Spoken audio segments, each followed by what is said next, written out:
So another option is when you probe into it, to the array, and you see that something's there, then you find somewhere else to put it. All right? And right? So how do you do it? Is we're going to find let's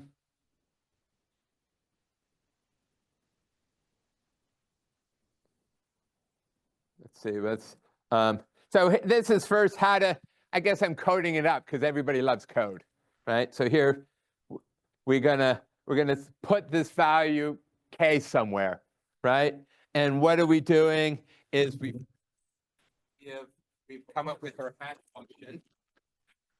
So you find I1 is the first place we're going to probe. We're going to have a sequence of probes, right? So I'm going to first put it here, and then I'm going to put it here, and then I'm going to try to put it here, right? We're going to have a sequence of probes.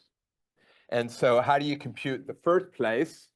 Well, here I1 is the first place we're going to try to put it. And how did we get it? Is just this hash function that we talked about, right? You okay with everybody? Good with that?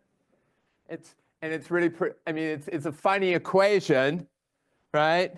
But you can kind of see why we're doing it. We take a random A, we multiply it by that key, right? Why do we multiply our key by a random A? That kind of moves us around randomly in this field, right?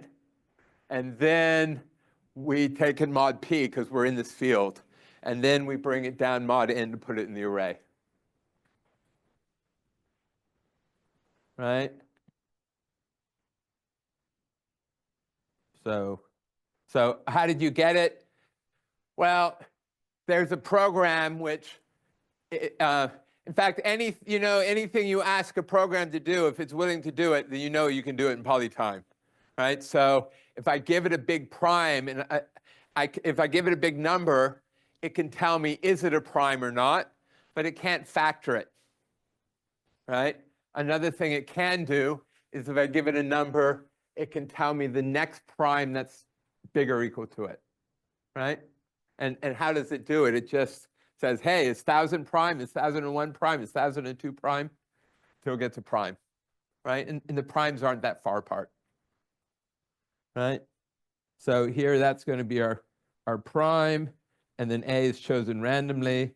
Maybe A is that, right? Because it's between 0 and 1,008, right? And so we got 103. We do the various math, right? And we take it, model all these things, and we get 5, and then that's where it goes. It goes into 5, right? Does that make sense? Now, I think on my last tests, I was making people do this. I was giving you values of N and P and A, and then you had a calculator and you calculated it. But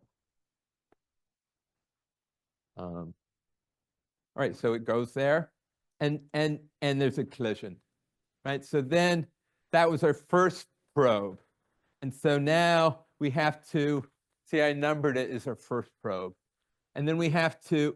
One option is called double hashing.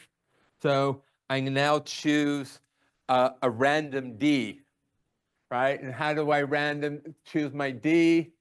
Every key we want to map to a random D. So different keys get different Ds, right? And how do we get a different D?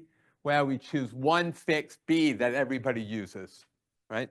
So we're choosing a random A that everybody uses, a random B that everybody uses, right? And then how do we get the D for this key? Is the D for this key is you take the key and you multiply it by the B, and how many Q is then, how big can D be, right? And here I add 1 because I want to make sure that B is at least 1, right? So we do it, right? We crank through it. Q is 7 maybe, and we crank out and we get a D of 3, right? Does that make sense? fact, maybe on the test, I wasn't making you compute these. I was telling you that I1 was 5 and D was 3, right? Makes it a little easier, right? All right, now what are we going to do is we're going to start at 1, and then we're going to move ahead 3. Why move ahead 3? Because our D is 3, right? Our I1 is 5, so we start at 5. And we move ahead 3, we get to 8. And then we move ahead 3, we get to 11, but we wrap around, right? And then we move ahead 3, and we move ahead 3, and now we got it. Now there's an empty spot, right? Does that make sense? So I didn't quite say it. We ignored that piece here, right? We probed at 1. Oh dear, there's something at 1. So we probe at 8. Oh, it's colliding again, right? So we probe at 0. There's something there. So we probe at 3. There's something there. We probe at 6. There's nothing there. So we put it there, right? Does that make sense? Yeah. It takes time. But then we can ask how many, right? What's the probability of a collision?